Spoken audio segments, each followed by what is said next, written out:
Quero te convidar a abrir sua Bíblia em 1 João, capítulo 4. 1 João, capítulo 4, a partir do versículo 1. 1 João, capítulo 4, a partir do versículo 1. Que nos diz bem assim: Amados, não deem crédito a qualquer espírito, mas provem os espíritos para ver se procedem de Deus. Porque muitos falsos profetas têm saído do mundo afora. Nisto vocês conhecem o Espírito de Deus. Todo espírito que confessa que Jesus Cristo veio em carne é de Deus. E todo espírito que não confessa isso a respeito de Jesus não procede de Deus. Pelo contrário, este é o espírito do anticristo, a respeito do qual vocês ouviram dizer que viria e que agora está no mundo. Filhinhos, vocês são de Deus e venceram os falsos profetas, porque aquele que está em vocês é maior do que aquele que está no mundo. Eles procedem do mundo, por essa razão falam da parte do mundo, e o mundo os ouve. Nós somos de Deus. Quem conhece a Deus, nos ouve. Quem não é de Deus, não nos ouve. Nisto, reconhecemos o espírito da verdade e o espírito do erro. Até aqui a leitura da palavra do nosso Deus.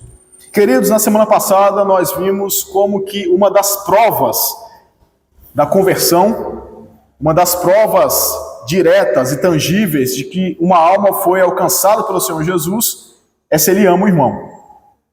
Se ele não ama o irmão, ele não foi alcançado ainda pelo toque regenerador do Espírito Santo. Então, se tem uma propensão no coração, a despeito de qualquer circunstância, de qualquer coisa, a amar o seu irmão, há ali um agir de Deus no seu coração. Um amor verdadeiro, claro, um amor bíblico. E a gente viu também como que a prática disso traz tranquilidade ao nosso coração, traz confiança a nós. No mundo que preza tanto por paz, eu quero a paz, eu quero ficar tranquilo. O amor é o caminho para a paz. O amor é o caminho para o sossego da alma e do coração.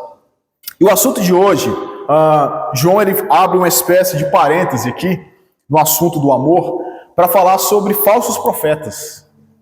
Falsos profetas. E por mais que seja um parêntese, uma espécie de pausa que João faz, não está fora do assunto.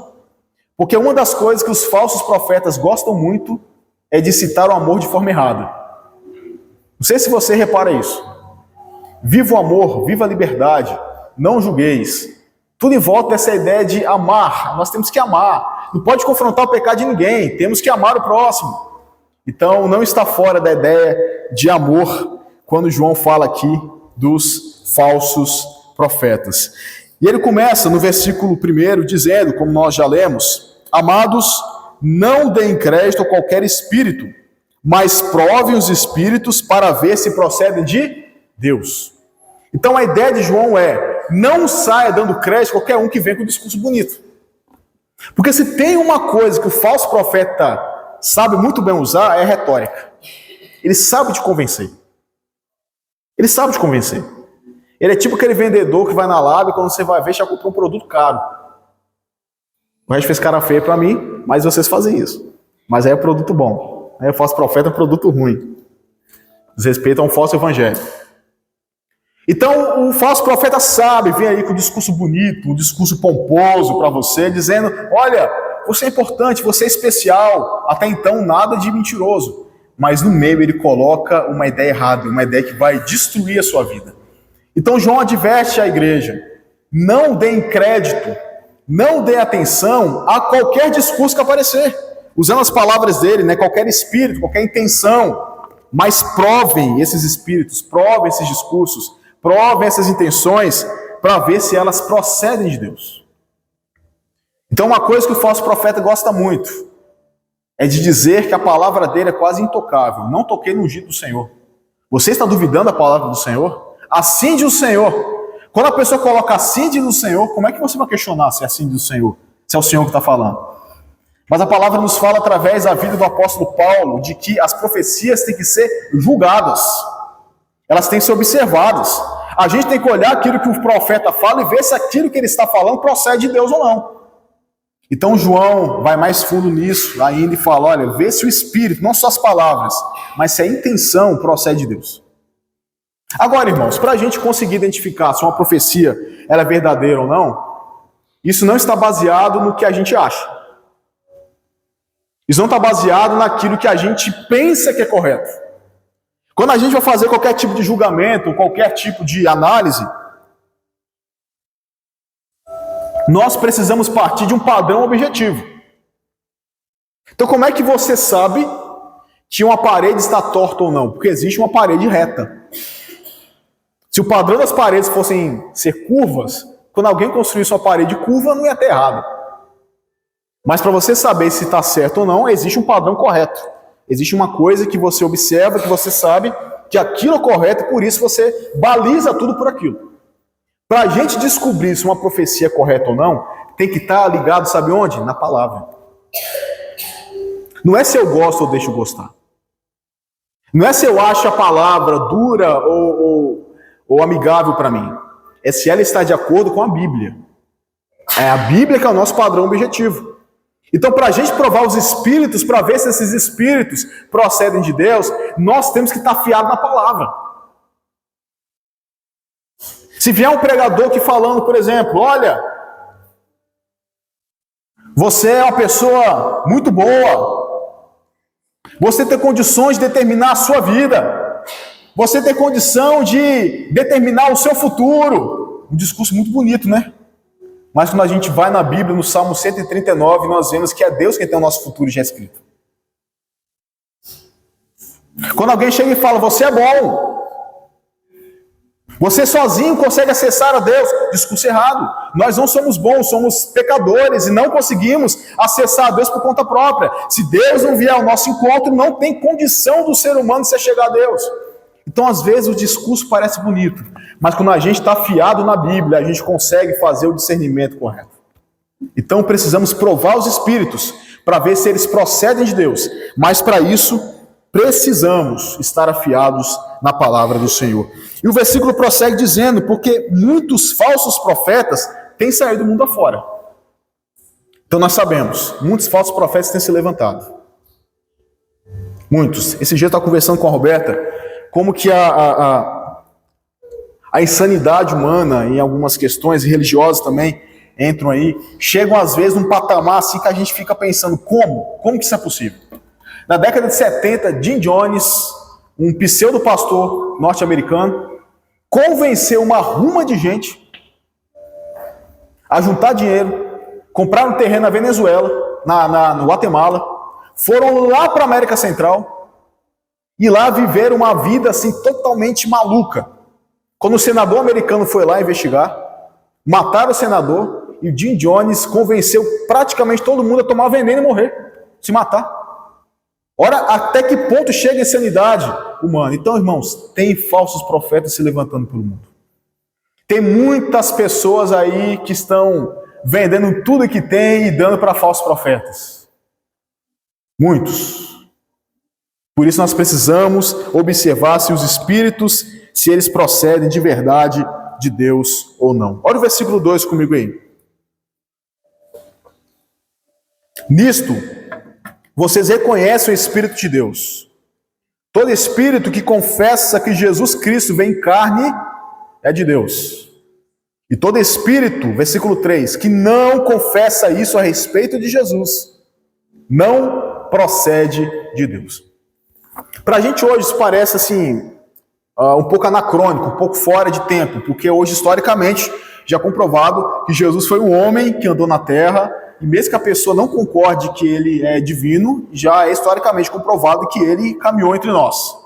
Isso é fato, isso é verdade.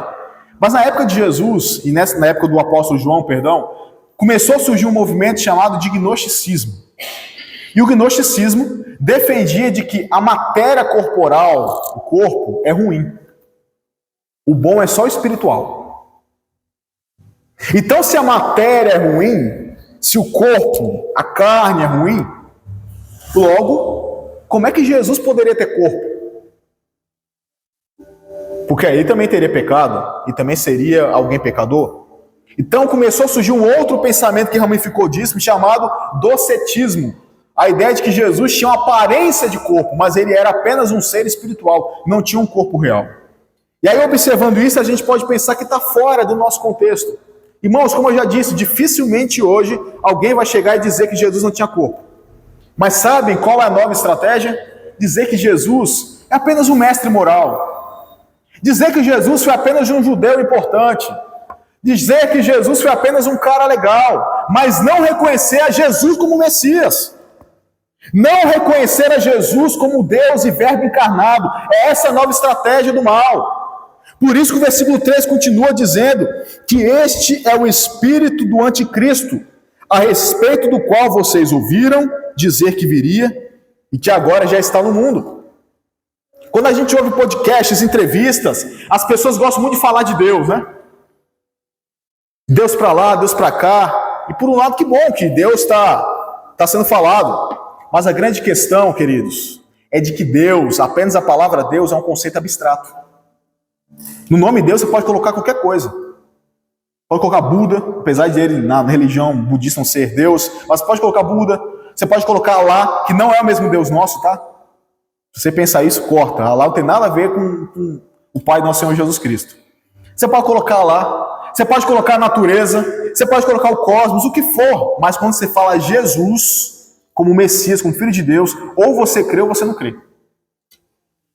Por isso que a estratégia hoje é dizer: não, Jesus é apenas um cara legal, Jesus não era Deus, apenas um judeu importante. Queridos, isso é o espírito do anticristo.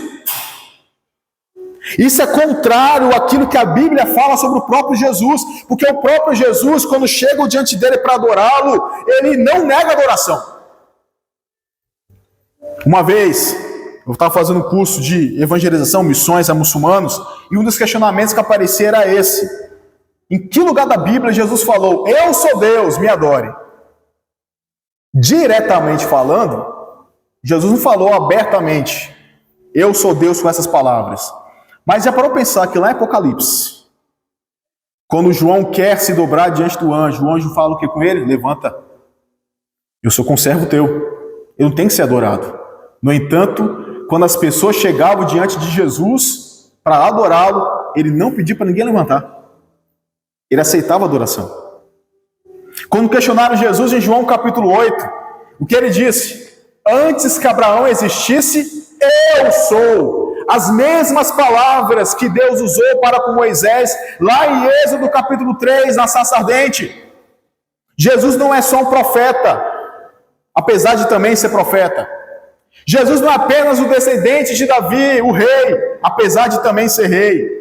Jesus não é apenas um mestre, apesar de sim ele também ser mestre, mas Jesus é o verbo vivo de Deus, o Filho unigênito do Pai, Deus encarnado, que está sentado à destra de Deus Pai Todo-Poderoso. Nós não podemos aceitar nem promulgar nada menos do que isso. Se alguém vier dizendo, olha, Jesus é apenas isso ou aquilo, não, Jesus é Deus. Segunda pessoa da Trindade, o verbo vivo do Senhor.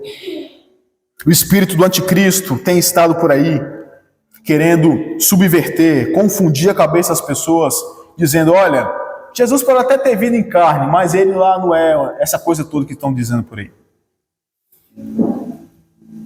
Eu fico observando, irmãos, eu sou muito adepto ao movimento de evangelização, por exemplo, aos judeus. Eu acredito que todos os povos, de fato, têm que conhecer o Senhor Jesus. Acredito, inclusive, que escatologicamente falando, os judeus têm sim um papel no fim dos tempos. Isso aí é o assunto para um outro encontro. Mas às vezes eu fico observando pessoas que estão dando voz e ibope para pessoas que claramente não creem em Jesus como Messias. Estão colocando elas nos púlpitos das igrejas. Precisamos tomar cuidado. Mais que precisamos amar o povo do qual o Senhor Jesus assim ascendeu e descendeu, precisamos ter cuidado para não dar voz àqueles que não reconhecem Jesus como o Filho de Deus, como o Messias. E aí no versículo 4, a gente vê ainda João falando o seguinte: filhinhos, vocês são de Deus e venceram os falsos profetas, porque aquele que está em vocês é maior do que aquele que venceu o mundo. Então João põe aqui que a ferramenta, o mecanismo para vencer os falsos profetas, sabe o que é? Conversão. O estudo é importante. Ler Bíblia é importante, claro, como eu disse no início. Para a gente conseguir ter discernimento, é preciso a Bíblia. Só que para a gente não ser enganado, é preciso ter o coração regenerado. A Bíblia fala em Mateus, quando diz, em relação ao anticristo, de que, se possível, enganaria até os próprios eleitos. Se possível. Porque Deus os preserva para que eles não sejam enganados. O versículo mesmo fala, maior é o que está em vocês do que aquele que está no mundo. Tem algo em nós, os crentes, que é maior do que o espírito do anticristo. Que é maior do que a falsa profecia. Que é maior do que o mundo. Se chama Espírito Santo. A terceira pessoa da Trindade. O Deus que, uma vez que Jesus ascendeu aos céus, disse, olha, aguarda em Jerusalém, até que do alto sejais revestidos de poder. E lá em Atos capítulo 2, nos é dito que todos estavam reunidos no mesmo lugar, até que Deus derrama o Espírito Santo, de uma vez por todas e definitivamente. É esse Espírito que não nos deixa desviar plenamente de Deus. É esse Espírito que nos preserva para que a gente não ouça a voz dos falsos profetas. Por isso nós vencemos os falsos profetas. Por isso que a gente, quando ouve um ensinamento errado em algum vídeo, a palavra pode ser até bonita, legal, mas a gente fica aquela coceirinha atrás da orelha, tem alguma coisa estranha aí. Tem alguma coisa estranha. É por isso que alguns anos atrás, alguns mestres já se levantaram dizendo, olha, cuidado com aquela figura X ali. Até então, aquilo que a pessoa estava falando era extremamente ortodoxo, correto. Mas já tinham pessoas dizendo, tome cuidado, tome cuidado, tome cuidado. Há pouco tempo atrás, este mesmo, pelo qual pediram para tomar cuidado, falou que a Bíblia tem que ser atualizada. Mas lá, 3, 4 anos atrás, ele estava falando tudo certinho teologicamente. Mas já tinha gente com discernimento observando, tem uma coisa estranha aí acontecendo. Porque por mais que ele fala é correto, isso é sofismático. O que é sofisma? Sofisma é uma ideia aparentemente verdadeira que tem elementos de erro no meio. De inverdade no meio. Então, às vezes, aquilo que o profeta está falando, o falso profeta está falando, a princípio é bom, é correto, mas lá 1, 2, 3, 4 palavras está totalmente fora do prumo da Escritura. E aí que é preciso estar atento. E nós que temos o Espírito Santo precisamos estar cientes disso. Porque maior é aquele que está em nós do que aquele que está no mundo. Precisamos ler a Escritura, precisamos ler a palavra de Deus, mas também precisamos ter Deus no coração. Quinta-feira, lá na missão, a gente pregou sobre João capítulo 3, a história de Nicodemos.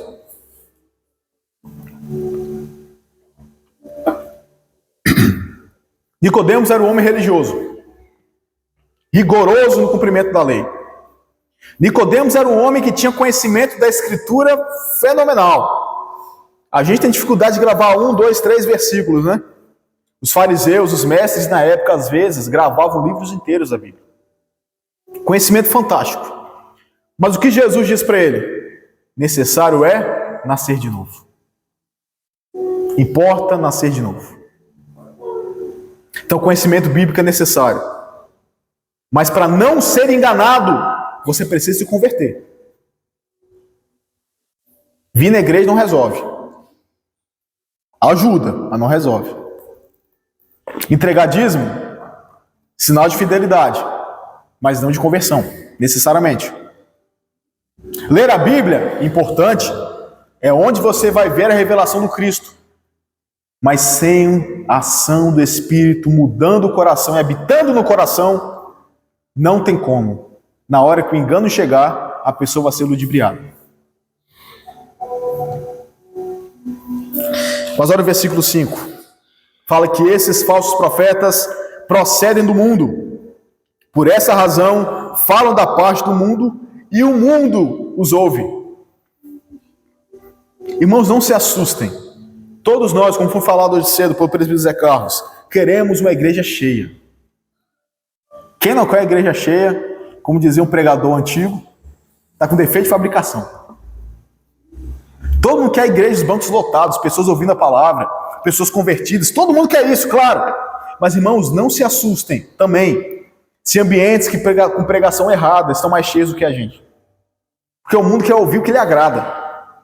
A Bíblia nos fala que no final dos tempos as pessoas se ajuntarão de mestres que falam o que elas querem ouvir. Porque elas sentem coceira nos ouvidos quando ouvem a verdade. Eu não quero ouvir que eu sou pecador. Eu não quero ouvir que eu tenho que tomar jeito. Eu não quero ouvir que eu tenho que mudar de vida. Eu não quero ouvir que eu tenho que viver uma vida com Deus de verdade. Eu quero ouvir que eu sou especial, que eu sou bom, que eu sou maravilhoso, que não tem ninguém igual a mim. Que eu posso continuar vivendo minha vida de pecado, que não vai fazer diferença nenhuma. Que no final, todo mundo é filho de Deus. Todo mundo vai ser salvo. Irmão, isso é mentira. Isso é mentira. O mundo ouve os falsos profetas porque eles falam aquilo que é próprio do mundo. Por isso que nós, irmãos, constantemente temos que chegar diante de Deus para que Ele sonde nosso coração. Porque às vezes aquilo que a palavra fala conosco inicialmente nos fere. Claro que no sentido positivo a longo prazo, mas inicialmente nos causa dor. Mas lá na frente a gente para e olha, foi de Deus para mim. O crente não se revolta contra a palavra. O crente, apesar da dor, ele se submete à palavra.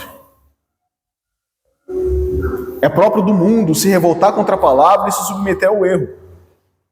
Ouvir aquilo que é errado.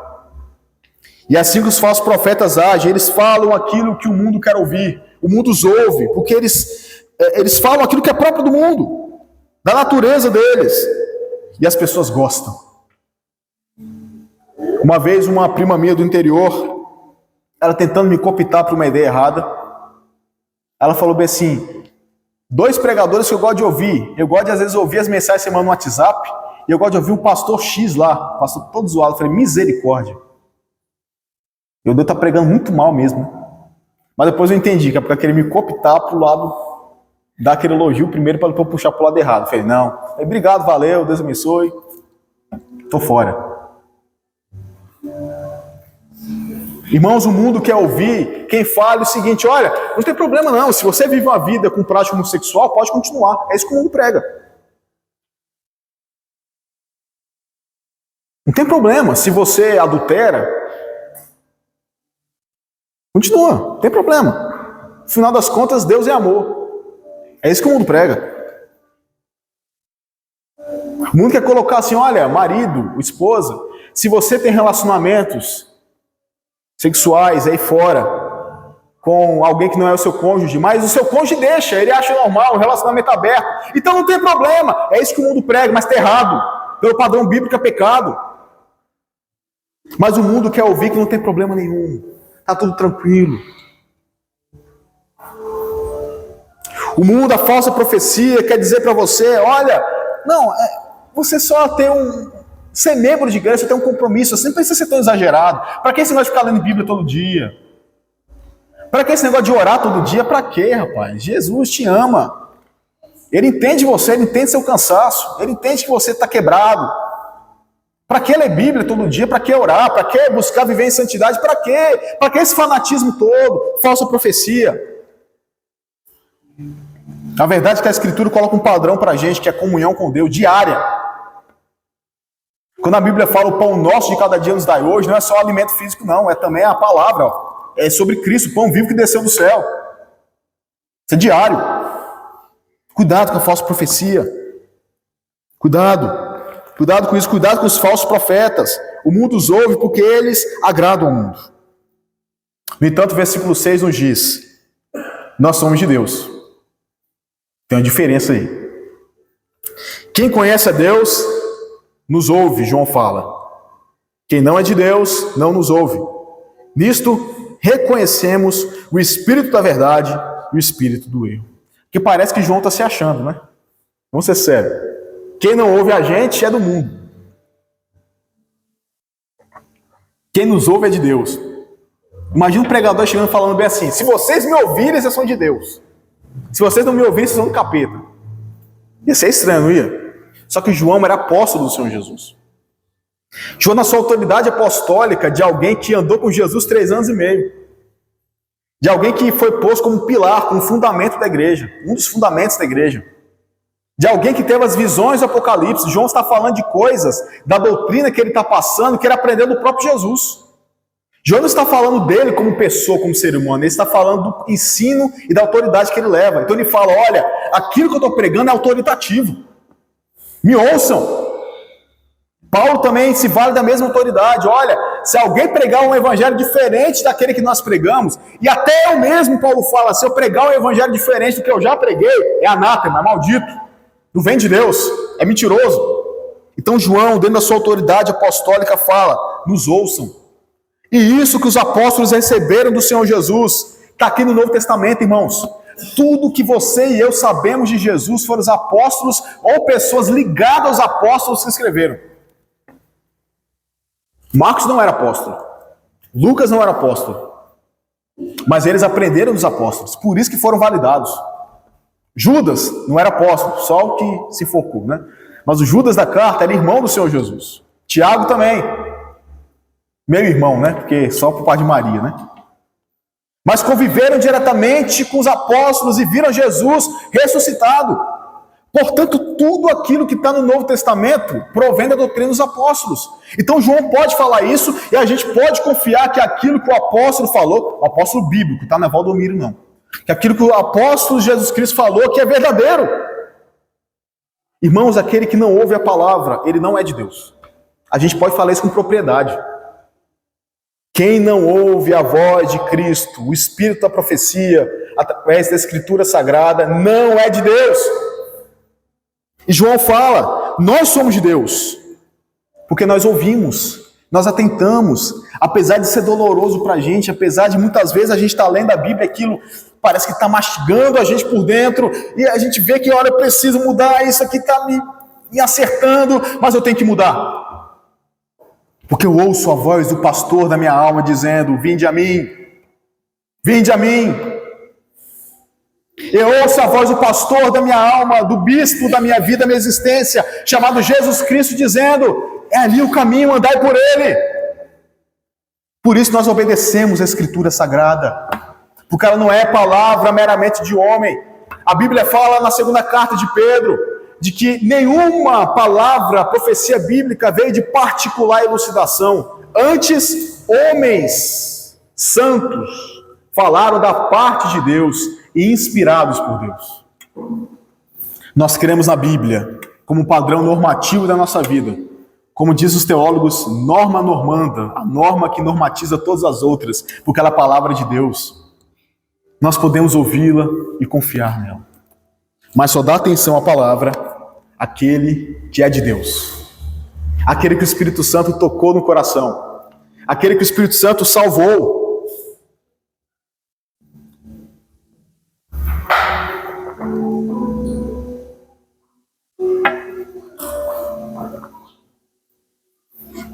Como eu disse anteriormente, só é possível se livrar do erro tendo o Espírito no coração.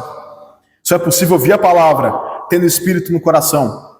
Só é possível perseverar tendo o Espírito no coração. Tem pessoas que perseveram, mas não na caminhada cristã, perseveram na religião. Se atente nisso. Queridos, a igreja está aqui, reunida. Nós estamos embaixo de um teto, dentro de 4 paredes. Lá na frente tem uma placa Igreja Presbiteriana. A igreja está reunida aqui. Mas a igreja é o ajuntamento solene do corpo de Cristo. A parede, a placa, a denominação em si não é igreja. É um sistema organizacional. Então tem pessoa que persevera na denominação achando que está em Jesus. Cuidado. Cuidado. Eu estou cumprindo a regra direitinho. Nicodemos também cumpria. Eu estou colaborando para dar tudo certo. Glória a Deus, continue. Mas os fariseus também faziam isso. Para não ser enganado, é preciso que o Espírito Santo habite no seu coração. Isso só é possível através de conversão. Só é possível através de uma nova vida. Para concluir, fazendo um resumo aqui, tenha cuidado com os falsos profetas. Mas para isso, é preciso estar firmado em Deus e no padrão da Escritura Sagrada. Atenção aqui, a parte mais importante é essa. Para você não ouvir falsos profetas, você precisa estar em Deus e na palavra. Para de achar que você é bom. Você não é bom. Eu garanto. Sabe por que a gente peca? Porque a gente confia na gente. Sabia disso? A gente peca porque a gente acha que é bom demais. Não, se eu pegar carona sozinho naquele carro, com aquela mulher bonita, que eu tenho uma atração por ela, eu me garanto, eu não vou cair. Quando o cara vê, já caiu, né? Não, eu vou fazer só mais essa compra. Não vai estourar o cartão. Quando você vai ver, já estourou. Então cuidado, não confie em você mesmo. O padrão não é você, o padrão é Jesus. É a palavra, é a obra de Deus. Para vencer os falsos profetas e não cair na fala deles, tem que estar firmado em Deus, na palavra. Tem que estar com o coração transformado. Então, querido, eu convido você a pegar a sua Bíblia na mão agora. Pega a sua Bíblia na mão. Olhe para a sua Bíblia aí. Se quiser dar uma folhadinha nas páginas. Não, pega mesmo, gente. Olha aí, sério. Dá uma folhadinha nas páginas. Se ela for uma Bíblia nova, sente o cheiro dela. É bom o cheiro de livro novo, né, de Bíblia nova. Sente o cheiro. Se ela for velha, não faça isso, porque você pode espirrar. Se você ler pouco, você vai espirrar. Então não faz isso. Mas passa a mão nas folhas aí, tá vendo? Vê esse livro que está na sua mão. Leia! Pelo amor de Deus. É para ler, gente. Está na sua mão para você ler. Não é para estar de enfeite lá em cima do armário da sua casa lá, Salmo 91, para tirar mal olhado. Não, gente, é para ler. Não é para você ir embora hoje, você deixar aqui e só pegar ela de novo no mês que vem. Vou denunciar ninguém não, mas já vi umas Bíblias aí. Não é para isso não, irmão, é para ler. Chega em casa hoje, mastiga, não literalmente, né? Não é para você pegar a folha e comer de verdade.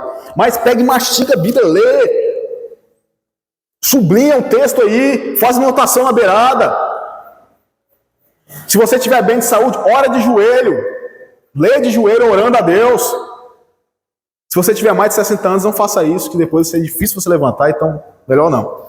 Mas leia sua Bíblia. Porque através dela que você é fortalecido, ensinado, e é nela que tem a revelação de Jesus. Se coloque sobre os seus pés, vamos orar mais uma vez. Encerrando esse nosso culto desta noite.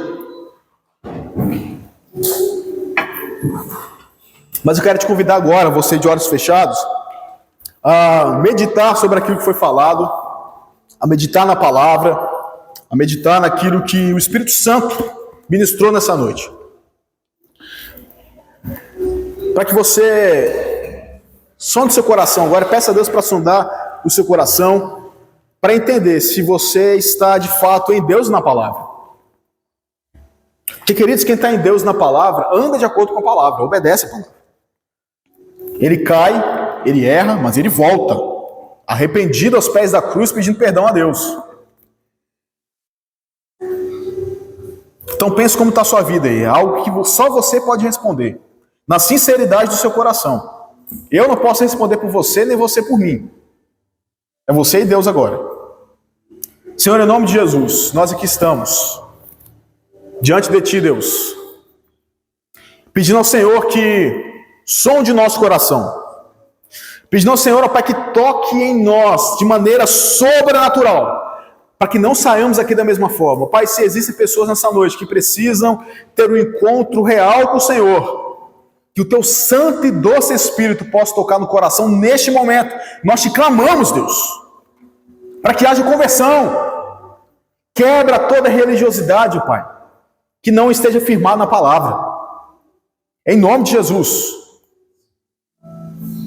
Quebre todo formalismo que não esteja pautado na palavra. Toda prática que não esteja pautada na palavra. Para que nós venhamos a ouvir de verdade a voz do Espírito, do Senhor, que é emanada da Escritura. Que vem da Escritura. Ó Deus, nos proteja nos dê discernimento contra os falsos profetas. Eles estão por aí afora, tentando destruir a igreja. Ó Deus, nos dê discernimento na palavra. Na palavra, não em nós mesmos, porque nós não temos capacidade, Senhor. Mas é na palavra. Que assim seja, ó Deus, para a glória do seu nome. Oramos em nome de Jesus. Amém. Queridos, que o Senhor te abençoe e te guarde. Que o Senhor levante o rosto sobre ti e tenha misericórdia de ti. Que o Senhor sobre ti levante o seu rosto e te dê a paz. Que Deus te abençoe. Assim, por oração individual, está encerrado nosso culto desta noite.